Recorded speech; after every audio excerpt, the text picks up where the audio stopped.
नमस्कार मित्रों, आप सभी का स्वागत है जियो टॉक्स हिंदी में। इस सप्ताह के प्रकरण में हम चर्चा करेंगे जो अभी हाल-फिलहाल में तालिबान और पाकिस्तानी सेना के बीच में जो संघर्ष हुआ है, उसके बारे में डूरंड लाइन पे। डूरंड लाइन के इतिहास और पृष्ठभूमि में के बारे में हम लोग पहले एक विस्तृत चर्चा कर चुके हैं। पर इस बार इस प्रकरण में हम अ, अपनी चर्चा को अभी जो हाल-फिलहाल में संघर्ष हुआ उस तक ही केंद्रित रखेंगे। अ, अभी जो ताज़ा संघर्ष हुआ उसकी शुरुआत 13 तारीख को इस माह के मई 13 को हुई।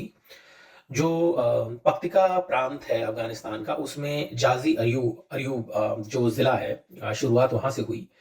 वहाँ पे पाकिस्तानी सेना सीमा पे जो बाड़ है, फेंस, उसकी मरम्मत का कार्य कर रही थी और उस पे तालिबान के जो बॉर्डर गार्ड्स हैं, उन्होंने उसपे आपत्ति जताई और वहाँ पे संघर्ष हुआ और वो संघर्ष अंततोगत्वा गोलीबारी में तब्दील हुआ। फिर उसके 2 दिन के उपरांत ही जो निकटवर्ती ज़िला है जाज़ी अयूब का, जिसका नाम है डंडे पठान, वहाँ पे भी संघर्ष हुआ।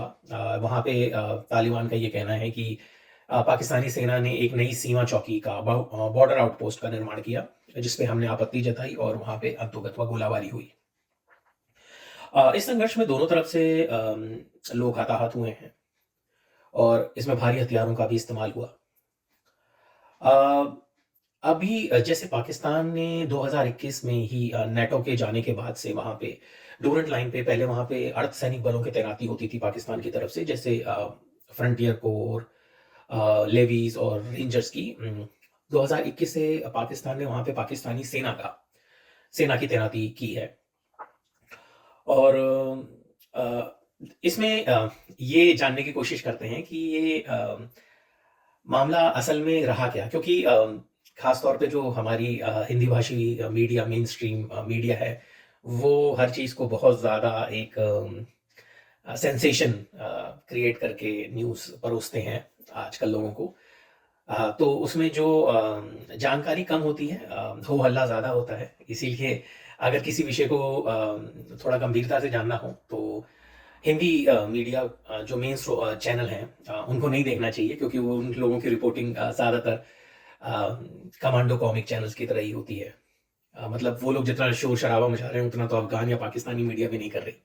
खैर, तो अफ़गान तालिबान का ये कहना है कि जो गृह युद्ध चल रहा है इतने दशकों से, करीब 4 दशकों से अफ़गानिस्तान में, सो उसका फ़ायदा उठाते हुए पाकिस्तान ने कई जगह, कई किलोमीटर अंदर आके अफ़गान टेरिटरी में, सीमा में अपने बॉर्डर आउटपोस्ट का निर्माण किया है।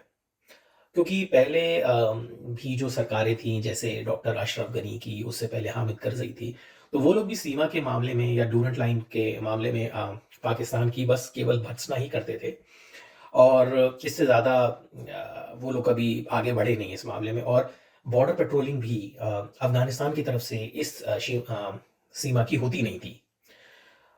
तो पाकिस्तान ने संभवतः इसका फ़ायदा उठाया है और कई किलोमीटर अंदर आके अपनी चौकियों का निर्माण किया है, जो अब तालिबान जो है इस बात का प्रखर विरोध कर रहा है। और केवल विरोध ही नहीं कर रहा है, तालिबान ने अपनी सीमा की रक्षा के लिए वो सजग भी हैं और उन्होंने अभी उनके रक्षा मंत्रालय में के जो उनके रक्षा मंत्री हैं, मौलवी याकूब मुजाहिद, उन्होंने घोषणा भी की थी कि हमने करीब 100 से ज़्यादा सीमा चौकियों का, बॉर्डर आउटपोस्ट का निर्माण किया है ताकि हम सीमा की निगरानी और अच्छे रूप से कर पाएँ और वहाँ पर गश्त भी जो है अब तालिबान की फ़ोर्सेस डूरंड लाइन पे काफ़ी करती हैं। तो पाकिस्तान का ये कहना है कि हम तारबंदी या नई बॉर्डर चौकियाँ इसलिए बना रहे हैं ताकि हम इस बॉर्डर को सिक्योर करें, सील कर पाएँ। क्योंकि इस बॉर्डर का फ़ायदा उठाते हुए, क्योंकि ये इतना लंबा बॉर्डर है, करीब 2600 किलोमीटर से ज़्यादा लंबी सीमा है ये।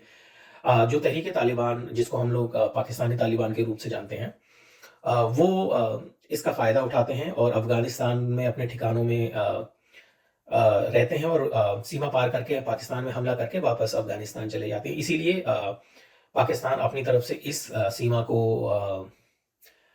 सील करना चाहता है, जिसके लिए वो तारबंदी और नई सीमा चौकियों का निर्माण कर रहा है। ये पाकिस्तान का तर्क है। और अफ़गानिस्तान जो इस समय तालिबान है उनका ये तर्क है कि हम अपनी सीमाओं की निगरानी बढ़ा रहे हैं और पाकिस्तान किसी भी नए निर्माण को हम नहीं करने देंगे। जी, तो ये दोनों तरफ का मत है। लेकिन इस बात के संघर्ष जो हुआ है, इसमें एक चीज़ देखने में आई कि जो दोनों तरफ के विदेश मंत्रालय हैं अफ़गानिस्तान के और पाकिस्तान के, उन्होंने इस मामले में बहुत जल्दी अपने आप को सम्मिलित नहीं किया, इसमें कोई इंटरवेंशन नहीं किया, कोई भी कूटनीतिक बयान नहीं आया। इससे यही कयास लगाया जा रहा है कि इस समय पाकिस्तान और अफ़गानिस्तान के बीच में जो कूटनीतिक रिश्ते हैं वो काफ़ी निम्न स्तर पे हैं। अच्छा, अब इसकी वजह क्या है? इसकी वजह ये है कि जो पाकिस्तान की जो अफ़गान पॉलिसी है, अफ़गान नीति, उसका नीति निर्धारण, पॉलिसी मेकिंग, ये सेना ही करती है, पाकिस्तानी सेना। ये जनरल हेडक्वार्टर जीएचक्यू रावलपिंडी में ही होता है और वहाँ पे जो जनरल बैठे हैं वो ये सोचते हैं कि हम सैन्य रूप से तालिबान से काफ़ी मज़बूत हैं, तो हम इस विषय को अ, शक्ति से ही इसका समाधान करेंगे। जबकि इस मामले को अगर इसमें कुछ और प्रयास भी किए जाते, बातचीत और एक बीच का रास्ता निकालने की, तो शायद स्थिति इतनी गंभीर नहीं होती। पर जो जनरल हैं वो अब वो सत्ता और ताकत के मद में चूर हैं और इस वजह से तालिबान के साथ उनका संघर्ष बढ़ रहा है और विषय ये भी है कि तालिबान जो पहले एक तरह से पाकिस्तान के नज़दीक तो नहीं, लेकिन वो उस समय की उनकी वक़्त की ज़रूरत थी कि उनको पाकिस्तान, क्योंकि उनकी लड़ाई नेटो फ़ोर्सेस से और अफ़गान फ़ोर्सेस से अफ़गानिस्तान में चल रही थी, तो उनको एक सेफ हेवन की ज़रूरत थी। तो पाकिस्तान की उपयोगिता उस समय काफ़ी थी और पाकिस्तान ने भी जो तालिबान हैं उनको अपनी मर्ज़ी से चलाना, उनको अपनी कठपुतली की तरह देखना, कर पाए, नहीं कर पाए, वो तो एक चर्चा का विषय है। ये पाकिस्तान की भी सोच रही, लेकिन अब वो वस्तुस्थिति बिल्कुल नहीं है। तो इसी तरह ये संघर्ष जो है ये जो अभी हाल-फिलहाल में हुआ, ये एक श्रृंखला है। इसको केवल एक इंसिडेंट नहीं माना जा सकता, क्योंकि अगर आप देखें जब से तालिबान सत्ता में आया है 2021 में, तब से ही गाहे-बगाहे हर कुछ माह के बाद सीमा पे संघर्ष होता ही रहा है और कई बार बॉर्डर क्रॉसिंग जो हैं जैसे स्प्रिंग बोल्डाक और तुरखाम बॉर्डर, इस बार यहाँ पे जो डंडे पठान की कारलांची बॉर्डर क्रॉसिंग है, ये क्लोज़ नहीं है काफ़ी लंबे समय तक, जिससे जो ट्रेड है उसका भी काफ़ी नुकसान हुआ, वो भी काफ़ी बाधित रहा, जो वाणिज्य है जो दोनों देशों के बीच में होता है। तो और ऊपर से पाकिस्तान की कई नीतियाँ भी ऐसी रहीं, जैसे अफ़गान शरणार्थियों को वापस भेजना, तो इसने भी एक आग में घी का काम किया है। तो अच्छा, अगर ये देखा जाए कि इसमें पाकिस्तान और क्या कर सकता है मामले को सुलझाने के लिए, पर मुझे इस बात पे काफ़ी संदेह है कि जनरल हेडक्वार्टर में कोई भी इस बारे में अभी सोच रहा है कि इसको शांतिपूर्ण तरीके से कैसे निपटाया जा सकता है।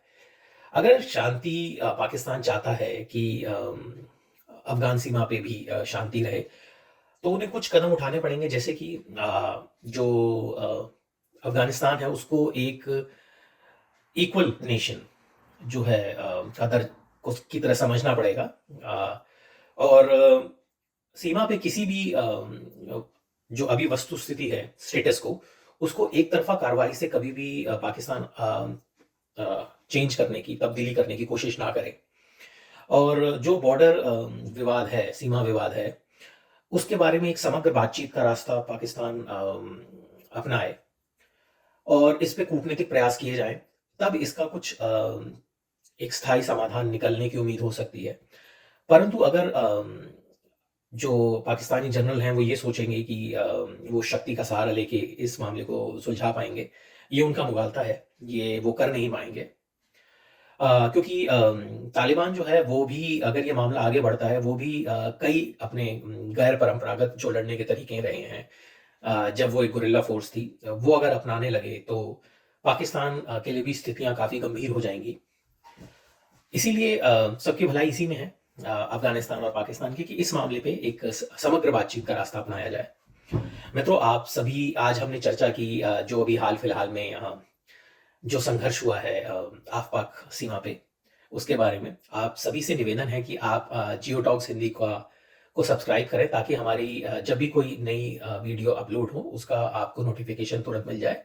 हम हर सप्ताह इस क्षेत्र के जो भू-राजनीतिक जियोपॉलिटिकल विषय हैं और गतिविधियाँ जो भी रहती हैं, हम उस पे एक चर्चा करते हैं। आप सभी का जियो टॉक हिंदी से जुड़ने के लिए धन्यवाद।